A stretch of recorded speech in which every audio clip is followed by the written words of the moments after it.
So what I'd like to do today is take you through a process that I went through this past week. Because a lot of times when I preach, my goal is to give you multiple thoughts throughout the sermon that can be takeaways, that can inspire you, help you overcome, and stuff like that. But today, I eventually want to get to the point where I just tell you a really long story. And maybe it's something you know, maybe it's something you've heard before, maybe it's something you're aware of. Maybe I'll help put in context the Bible, kind of the overall flow of it and stuff like that.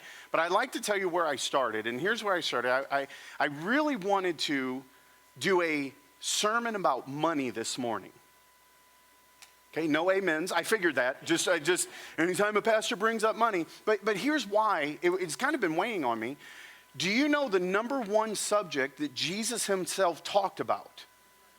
I know you want to say love, and you want to say the heaven and the afterlife, but do you know the number one subject that Jesus himself taught on was money? Because there was something about money that can steal our heart and affection, and this thing that we are supposed to serve us here on the earth, we eventually end up serving, and you know that you serve it, because tomorrow you have to go to work in order to pay the mortgage that you're enslaved to. And I'm not saying that's a bad thing. Don't hear it like that. But the reality of it is that we have to actually work for money. So instead of money working for us, that means that it could be in control of us. And so I really wanted to talk about this, especially because I was reading. So in my private disciplines, I always try to read a book outside of religion, outside of faith, outside of just the Bible. And currently I'm reading one called Atomic Habits. I don't know if you've ever heard it before. So you've one person. You may want to, if you need a habit of reading, you're going to want to start here, just so you know. But I was reading this, and normally in my private readings, I don't bring it to church on Sunday morning. And I hope you don't hear this wrong, but I'm doing this for me, not for you. But on this one, I read about this thing. It's Diderot. And Diderot ended up coming up with this Diderot effect that in studying, he found out that people, when you obtain a new possession, it creates a spiral effect leading to additional purchases. And I got so inspired by this song. Don't worry, I'm going to explain it in a second because I know I stumbled my way through it. I'll explain it to you. I started reading this, and I realized going into this month of December, most of us are probably going to fall into this spiral thing that money does during this Christmas time, because if you buy one thing for one kid, but it was $20 less for another kid, you have to somehow fill in this gap of this debt, because the kids, after you're done, are going to Google to find out exactly what you spent and make sure it's even, versus they received what they were supposed to receive. Right? So we have this spiral effect. And then let me tell you how this works. It basically means that when you run out and buy something, upon buying a new purchase, this guy, what happened was he was selling, his daughter was getting married, but he didn't have the money to actually pay for the wedding. So this princess from another kingdom came in and bought his entire library, which would be valued about $150,000 of today's standards. So this guy went out, paid for his daughter's wedding, and eventually bought himself a new robe for the wedding.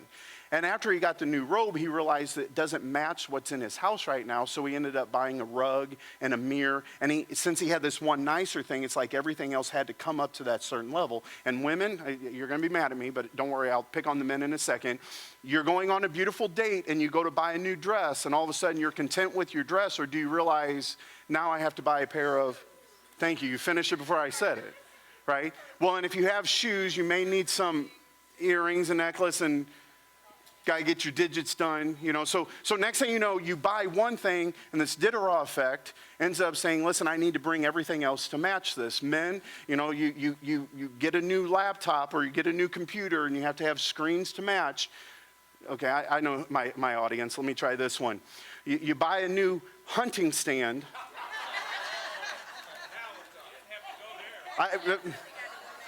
And you don't have the freshest dough pea, so you have to go out and get that. It's just what happens. We have to purchase things. And so I had this entire thought that I wanted to bring to you about this effect and tell you, warn you not to fall into it this Christmas. And then what I did, and by the way, this is the worst way to prepare a sermon, I then went into the scriptures to try to prove the thought that I was having. And just so you know, that's backwards. Here's what, as a pastor, as a minister, I go into the scriptures and I start reading it, and when truth comes out, I go, okay, Is this truth even to the world around us? How do we see it in today's effect? So I go in there and I'm reading all this stuff about Jesus doing, talking on money and all these different sermons that he did and these parables that he did. And then I realized you guys are probably, since pretty much this month, you really only, if you think about it, you're pretty much going to get 2 Christmas sermons. This week and next week. Then we have the kids play. And then we're going to come together on the 26th. But let's be honest, like, you guys don't want a 40-minute sermon on that one. And I know that, you know that, and we all just want to go back home and finish breakfast. And so I was like, if I only get 2 Sundays to preach at Christmas, why don't I, and by the way, this is my whole thought process this past week, and just kind of catching you up at where we're at. I then went, well, I know one has to do with money and gifts. It has to do with the 3 wise men. So I will take this diderot effect that I want to preach on, and I'll study the 3 wise men and see how I can jam them together. And which, by the way, horrible ecclesiology, if anyone wants to know the fancy word for that. And so I started studying the 3 wise men, and man, did I go down a rabbit trail that I really enjoyed. I don't know what I just said, but this group's making me nervous over here. So I'm going to divide you up pretty soon. So I started going down this rabbit trail, and the funny thing is, I know I've preached on this subject before, I know that I've studied this subject before, but then I started thinking, how much of my understanding of this Christmas time is based on the Bible versus Christmas cards, carols, and movies? You know, I'm the one that always makes the joke, hey, your 3 wise men are in the nativity, they don't belong there, ha ha, but why don't they belong there? And why do we always refer to 3 wise men or kings? Did the Bible even call them kings? Where did this thought of that they're kings? So if it's all right with you, I just want to tell a really, really, really long story to come to eventually one single point.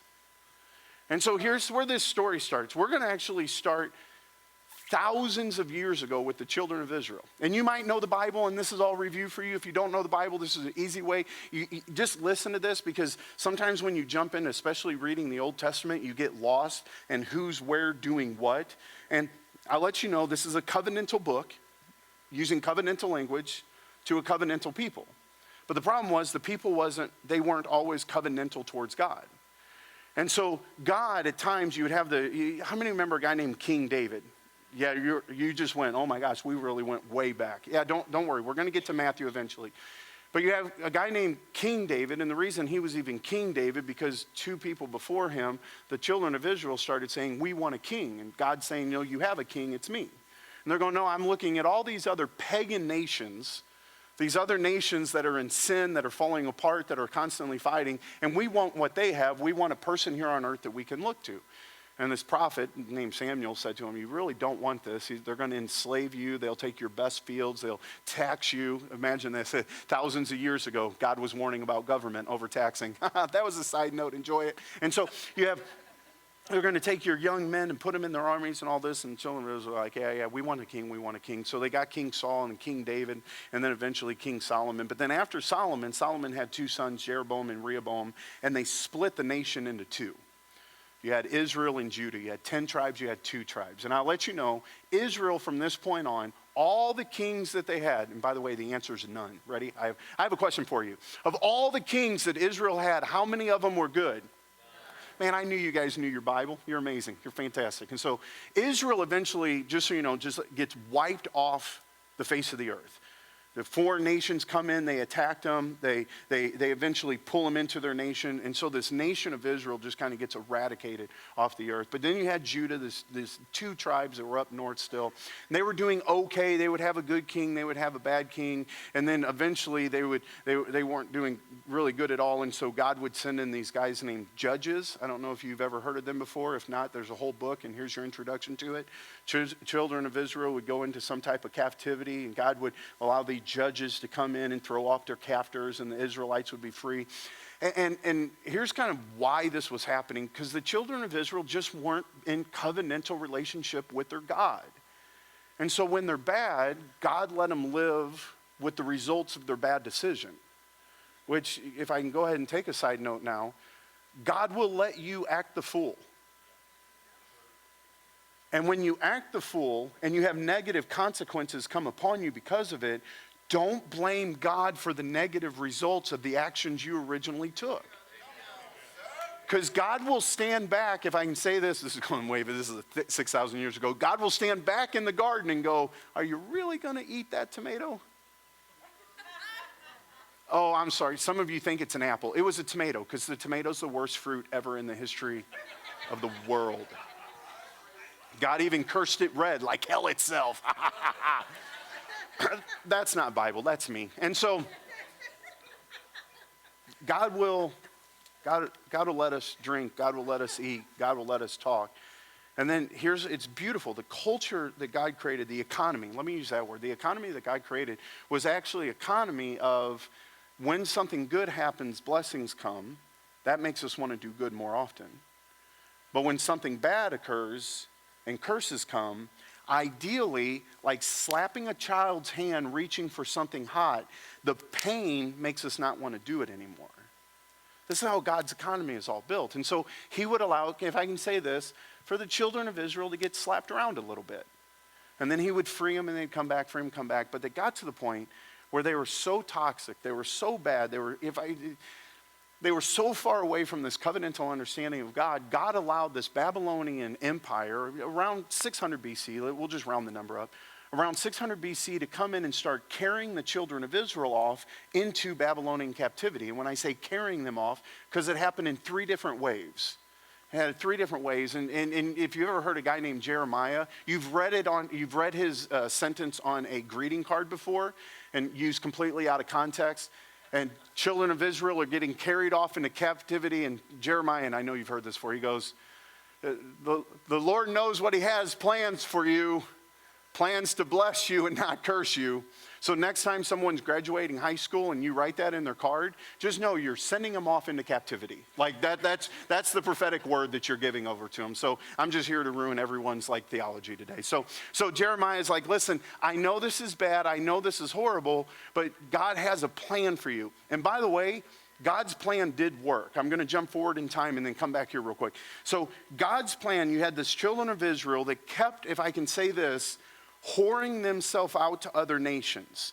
And the reason I use that term, because the covenantal language in our Bible is always talking about the children of Israel in their idolatry as a harlot.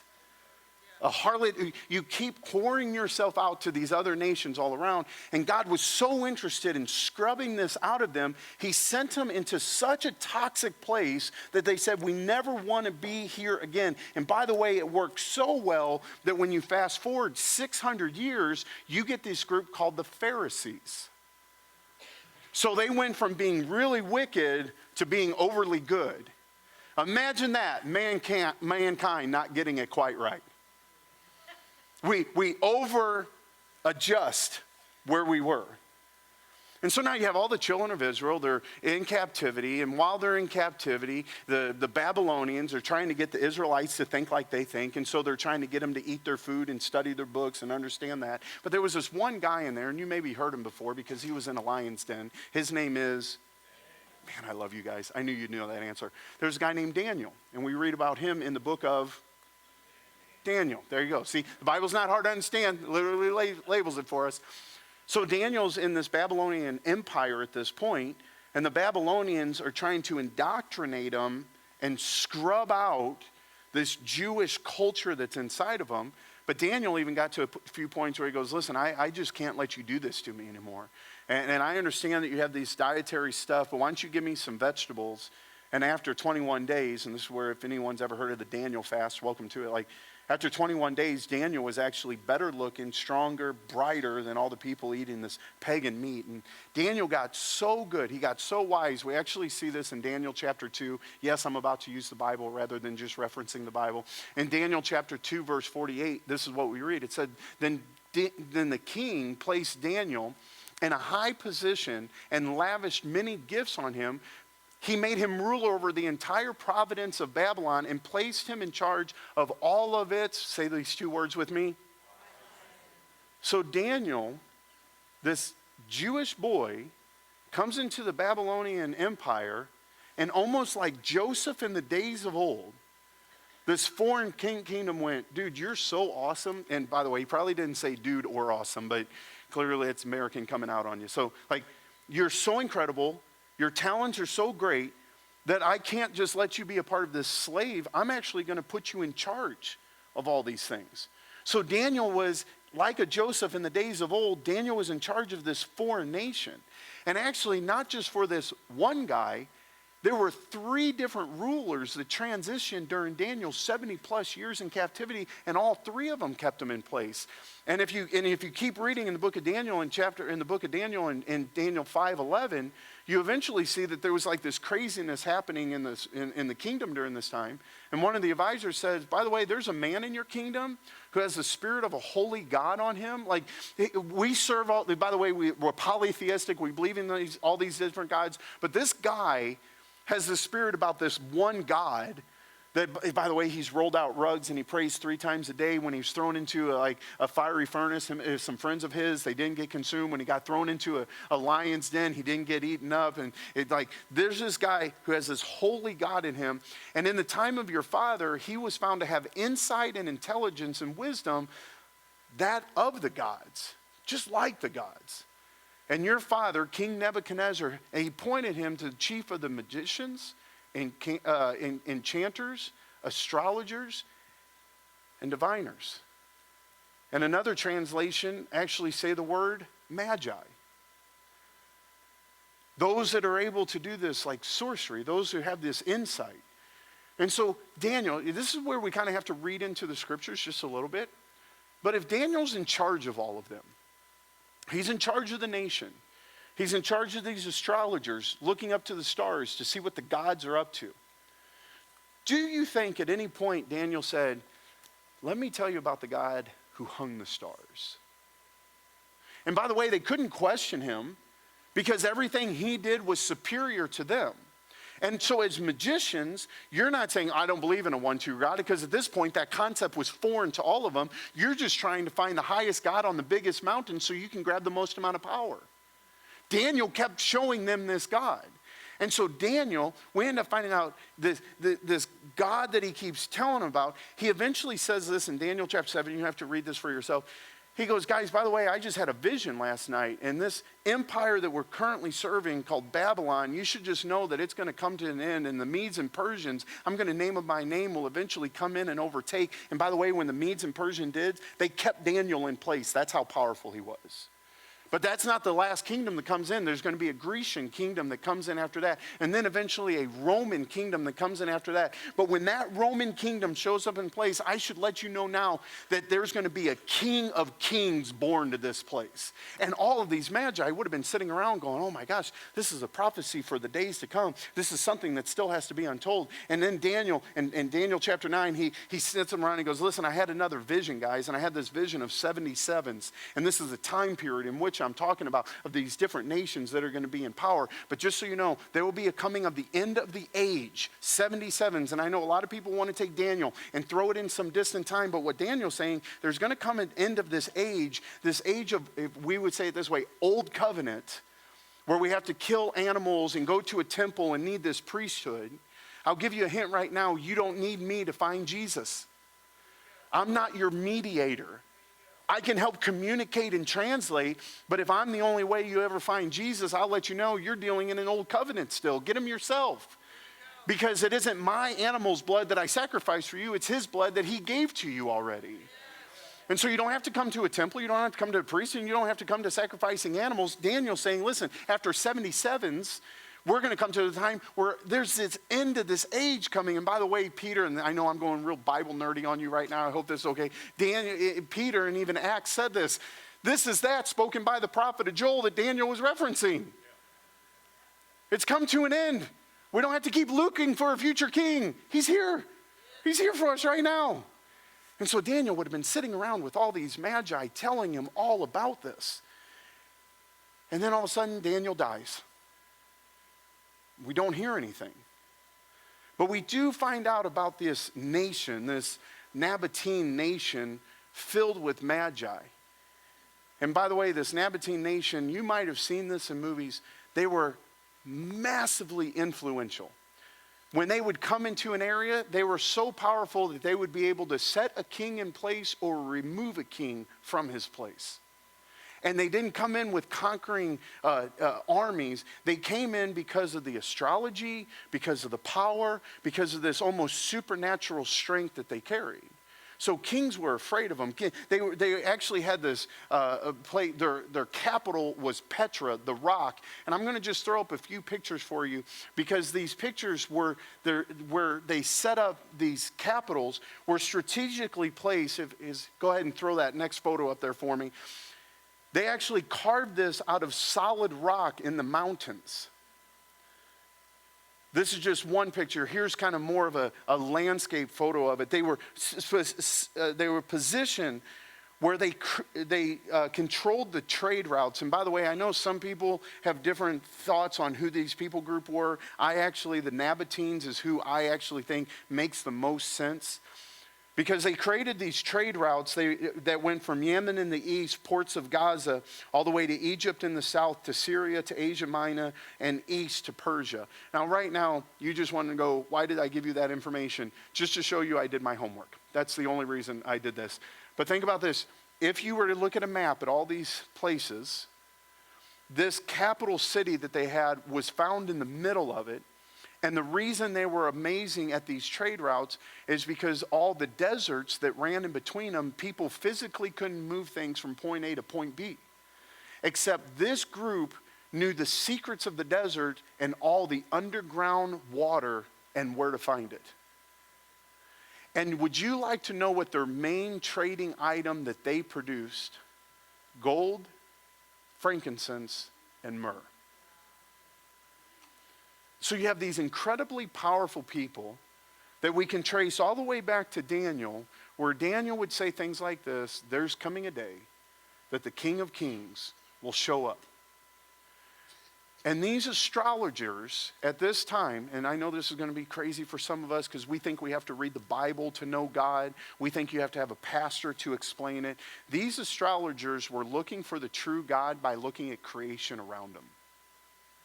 Which, by the way, if you get into the Bible, it says this, that all of creation testifies who our God is. And so now let's do this. Let's do a quick pause, and let's get our Christmas reading into the sermon.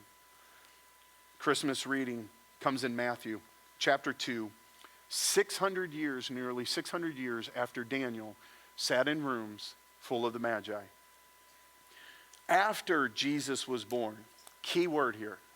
Let's make sure we have our nativity scenes, Christmas theology, and Christmas carols correct.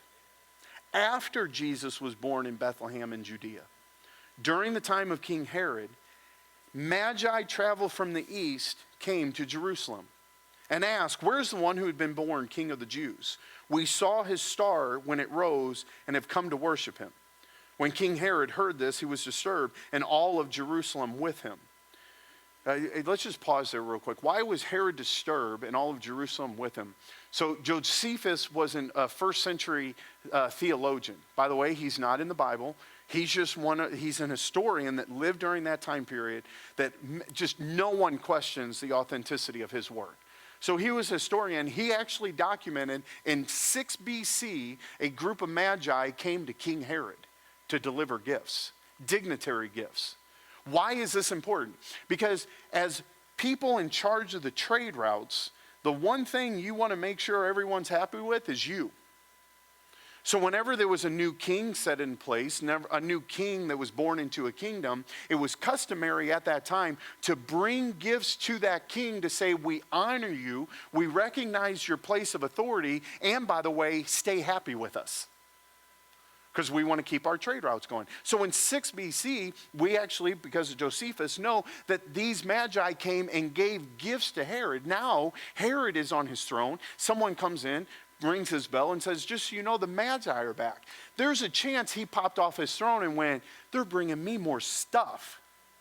And he's excited, and nation's excited, and everyone's happy, but they're also nervous because these are the very people, by just showing up, they can dethrone a king because of their power. So are they here for good things or are they here for bad things? Well, man, look at that caravan, which we'll talk about in a minute. Look at that caravan. That stuff has some stuff on it. And they come up and King Herod presents them and he's like, hey, it is great to see you again. I made a spot for you in the corner for all my stuff. And they said, we are not here for you. we are now coming with gifts to lavish upon a king of the Jews, which, by the way, to you, they're your servants, they're your slaves. And now we're coming to give this gift to this king that was born underneath this majestic star, under this heaven testified time here on the earth. Can you tell me where he's from? And then you see that all the people in the town were nervous. They're nervous because how is Herod going to react? Number two, how are the Jews going to react if they believe that there's a king that's going to come rally them to overthrow this Roman government? There could be an uprising on this very day just because these people arrived. And so when Herod heard this, he was disturbed, and all of Jerusalem was with him. And when he had called together all the people's chief priests and teachers of the law, he asked them, where has this Messiah been born? In Bethlehem in Judea, they said, for this is what the prophets have written. But you, Bethlehem, in the land of Judah, are by no means least among the rulers of Judah. For out of you will come a ruler who shepherds my people. And so the prophets are saying, or the advisors around Herod at this time are saying, this is what the prophets would have said. So this is where we should be looking. Herod called the Magi secretly and found out from them the exact time that the star had appeared. He sent them to Bethlehem and said, go and search carefully for the child, and as soon as you find him, report to me, so that I may too go and worship him. Let's hit pause here real quick for those who aren't familiar with the story. Herod had no desire to worship this king. Herod had a desire to eradicate anything that would take power away from his throne. And we know this because as you continue to read, after the Magi, and we'll read this in a second, after the Magi don't show back up, Herod realizes he has a major problem. So he does this. He orders for a genocide to occur, and any child under the age of 2 in all the kingdom should be slaughtered, killed, murdered. And God, aware of this, warned Joseph and Mary to go to Egypt. Now that Egypt trip, there's a good chance we'll talk about that more next week, so I'll just put that on pause. Herod had no desire to worship the king. And by the way, there's some people in your life that you think they'll be on board with you to go find this newfound faith, religion, and understanding of God, but just be careful because there's a chance they're trying to kill the thing you're wanting to discover. And so after they had heard the king, they went on their way, verse 9. And the star they had seen when it rose went ahead of them until it stopped over the place where the child was. Can I just give personal opinion here? Can everyone hear this as this? Personal opinion, personal opinion. You can do a lot of studying right now. There are people, astrologers and astronomers that have done research and tried to date back. Because I don't know if you know this, God has created our world to be in a perfect order where math and science can be consistent and they can kind of go backwards of where planets and stars have moved. And there's some speculation that Jupiter would have been in order and Saturn and all these different things in place, which, by the way, very well could be the fact that there was a natural heavenly occurrence that occurred that cued to these wise men that something was happening, these magi that was happening. But when I read this verse here, that when they went to search for him, the star appeared and stopped over the house. Not manger, going to point that out to you, right? Stopped over the house. I believe that this was a supernatural occurrence that occurred in the heavens. And we see proof of that when the shepherds are all out in the field watching their sheep by night. And lo, the angel of the Lord appeared before them. And the heavenly host busted through the atmosphere and went, "Go!" Like, I'm thinking that was a sight that you could have seen from a foreign country. So that, again, that's just personal conjecture. And I would say this, I don't think it matters. I don't think it matters to your faith if you think this was the moon that was really close, or an angel that was guiding them, or just a supernatural presence of God on the earth. However it is, we know this, that after they heard this, they went on their way, and a star rose ahead of them. And it stopped over the place where the child was. And when they saw the star, they were overjoyed. On coming to the, say that word with me, house, not manger, not nativity scene. When they came to the house, what house? the house where Mary and Joseph lived back home. Because after 40 days, Jewish law tells us that Mary and Joseph could travel again. The feast that they went to was over, and so they were back home at this point. And it could have been up to 2 years later. Why can we say up to 2 years later? Because Herod didn't have every baby 6 weeks and younger die. He said what? Every baby that is 2 years older. Tell me the exact time and place that this occurred. Well, this happened 14 months ago, 18 months ago. This happened when this star was in this place. Herod is doing math at this point and going, listen, in order to make sure that I kill this child, it has to be 2 years younger. So the Magi at this point, this could have been 12, 16, 20 months later. Mary and Joseph are just sitting in their house, and all of a sudden, this group comes riding up. They came into the house. They saw the child who was with his mother Mary. They bowed down and worshiped him. Then they opened their treasure and presented him with gifts of gold. Why do we say 3 wise men? Gold, frankincense, myrrh. Because they gave 3 gifts, which we'll talk about in one more second. That's like the 8th time I've said that phrase. We'll talk about it in a second. I'll just tell you about it. And you know what? Let's pause. Let's go ahead and, I may jump back to verse 12 in a minute, if you don't mind. So now you have Joseph and Mary. They're sitting at home one day. And upon sitting at home, they start hearing a rumbling in the distance. And rumbling in the distance, they open up their shades, which they may not have had, probably didn't. And they look over the horizon. All of a sudden, they see a camel. They see a person.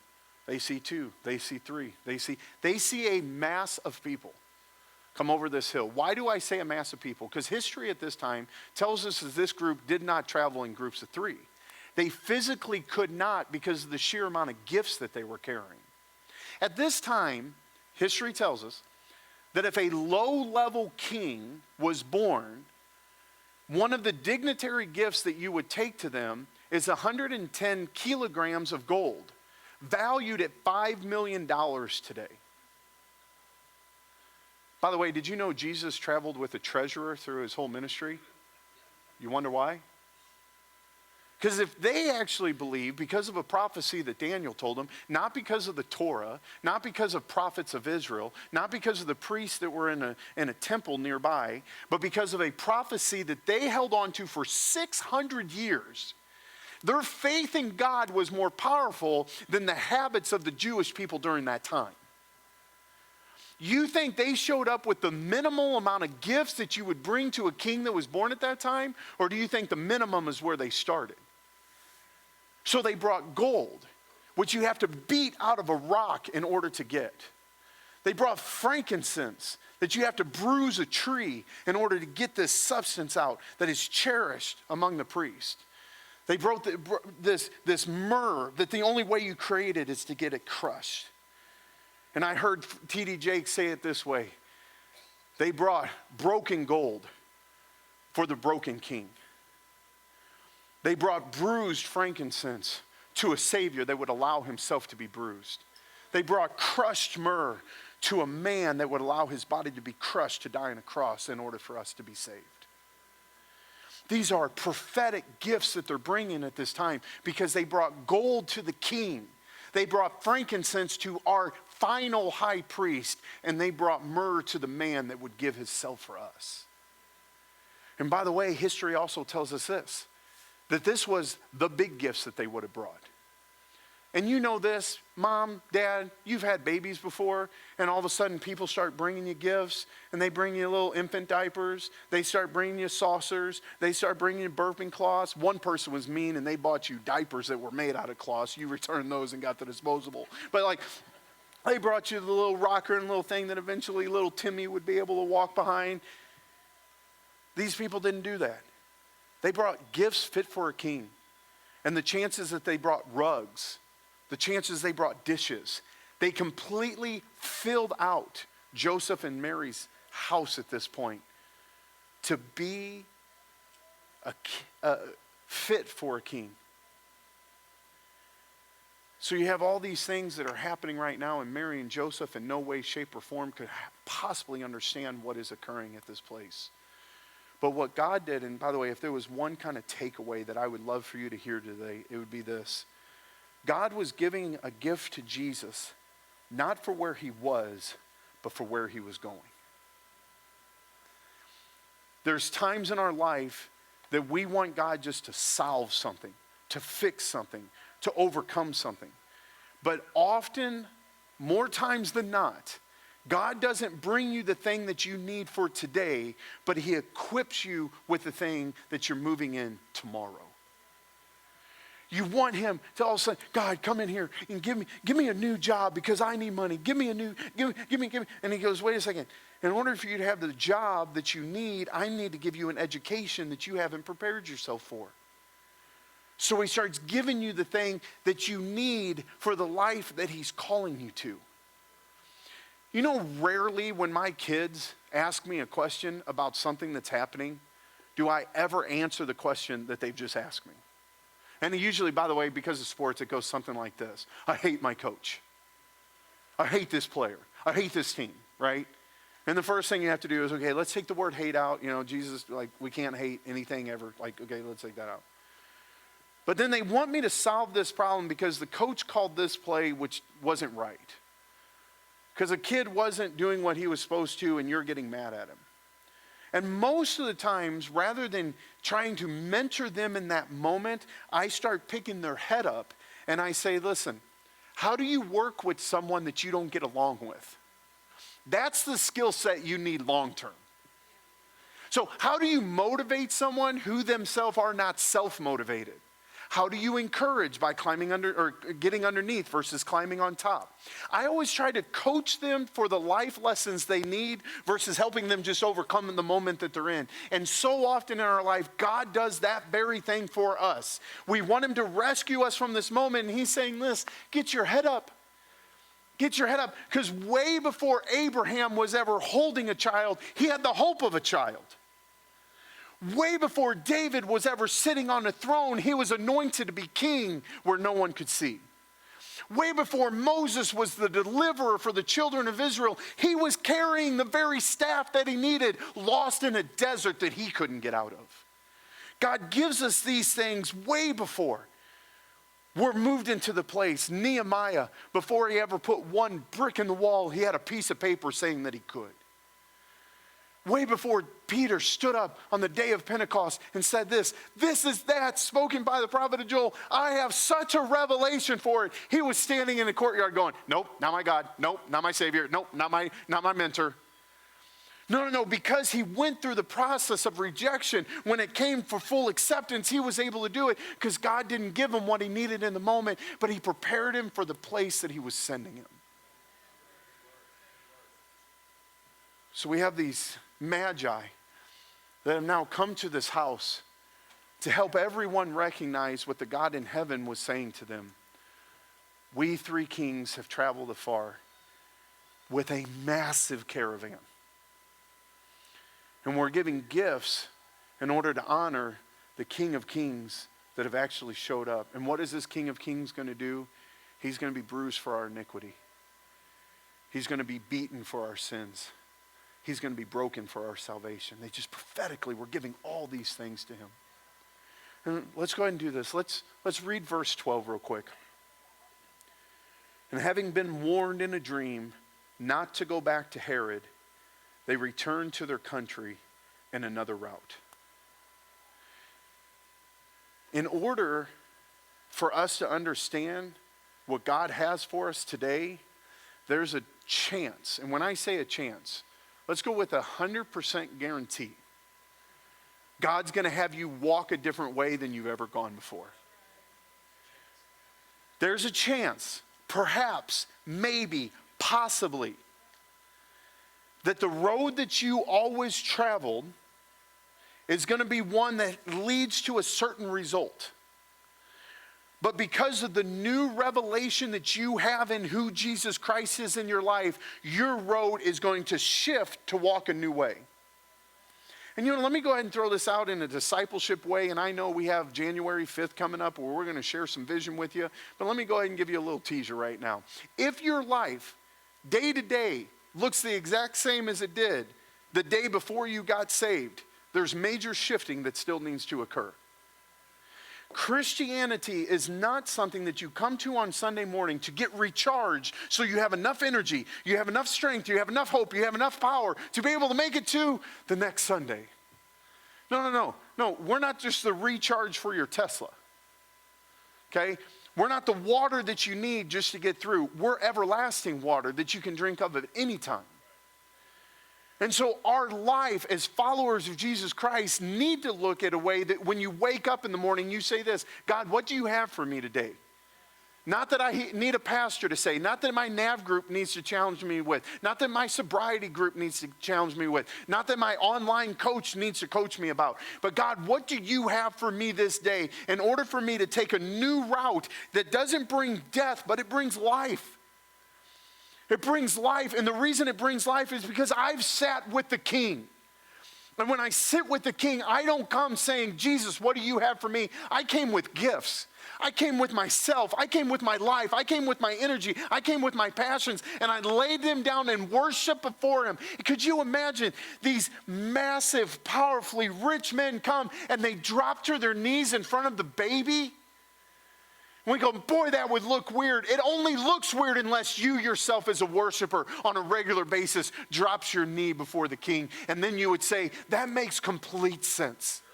I don't tower over my God telling him what I need, but I come humbly before him in true worship going, I honor the brokenness that you've done. I honor the bruising that you're given. I honor the beating that you've taken instead of me. I worship you this day. Now tell me, which way does my route take me today? Well, for the first time, I woke up, and I normally get gas at this gas station. But for some reason, and I know it's higher, the gas is higher, I decided to go to this gas station today. Why was my route different? Because I went in there, and I saw what looked like a mom ruffling through, and she was just trying to get enough gas to get to work. And you know what I was able to do? I would say put $5 in her tank, but that didn't get her out of the parking lot nowadays. I just said, hey, it looks like you need a little help. God's here to help you today. Well, what's your name? Doesn't matter what my name is. I'm here today because I feel like I was supposed to come here just to pay for your gas and just to let you know, Jesus loves you. Wow, that route took a different way. I normally, and this is just, I always try to go sit not where all the families are to watch my kids' sports, but what if I on purpose took a different route to sit somewhere? And a couple weeks ago, I did this, and I found out, I said, hey, where's your wife and daughter? And the dad said, my daughter had to be rushed over to St. Louis. I knew the place. I was pointing that direction. Her knee is swollen up. It's hot to the touch. We don't know what's going on. And well, do you want us to take your son with us today? Do you want to go over and be with him? What can I do to help? And we've stayed in contact throughout it. And it's a random thing that happens to kids at a young age. And you take some pills, and the next thing you know, it's better. But because that day I chose to sit in a different route than I normally sit, I was able to actually be a blessing. And guess what? It was never about, do you want to come to my church? I actually, truth be told, I never asked them, do you go to church? I just want to be a friend to someone. And I would think that if one of my kids are hurting and I can't go be with them, if someone else would step up and say, do you want me to take the other 18, how many do we have? Good God, it's a lot. I'm looking for full-size conversion fans at this point. I would think, I have families that I could call and say, can I just bring my kids to you? Why? Because there's something about positioning yourself just to bless others, but you don't find your new routes if you've never sat with your King. And when we sit with our King and say, this is what I want, this is what I need, he's always going to say to you, listen, the gift that I have for you is not for where you are, but for where you're going. The question is, will we walk the route to get the gift that he has for us? So I don't know what your perspective on the Magi are. I don't know if you're okay with them being in your nativity scene, or the Christmas cards that you read or send, or the carols that you herald. Why not? At this point, this thing's coming in for a landing quick. I'm not here trying to mess up your theology. I'm not here trying to say that if you say 3 kings, you're wrong, 3 wise men, you're wrong. But I would hope, just telling this, and I know, I understand today's completely different. I just wanted to tell you a really long story. But to think that hundreds, if not millennia before Jesus ever appeared, God was whispering. And then to a pagan nation, God placed a man because the Jewish people just were not going to understand what had in front of them, but God was going to make sure his son was given the gifts of a king. For them to come, and by the way, if you study history, the Nabateans nearly disappear after this is over. Historians can't tell us what happened to them. There's no major battle that wipes them out. The only thing left is a story in a Bible and some etchings in a rock. But what if they played the part just to honor the King of Kings and the Lord of Lords? And so today, God, I'm okay with not having a major takeaway, life lesson. I'm okay with not having the 3 steps to righteousness, prosperity. Because Jesus, on this holiday, I'm okay of just talking about you.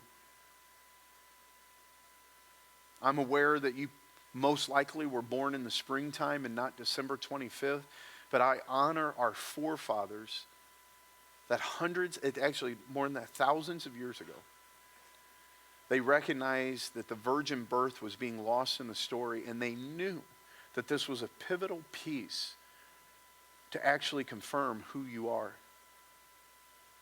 So they set aside a holiday. They redeemed a pagan day and said, this is the day that we're going to honor the King of Kings. So God, this holiday we honor you. And I pray we do not do it because we get sucked in this downward effect of having to spend more and more money. But God, may we honor you with the simple gifts that we give to someone else. May we honor you because when we receive a gift, we understand that you yourself on this time period were in a place where you were able to. May we during this time period not get lost in the glitter, the lights, the decorations, the movies, the holidays, and the songs. But may we remember that through a virgin you were born King of Kings. And today, God, I thank you for the gifts that you give us, not the ones in our hands, but the ones that prepare us for the days to come. We love you, Jesus.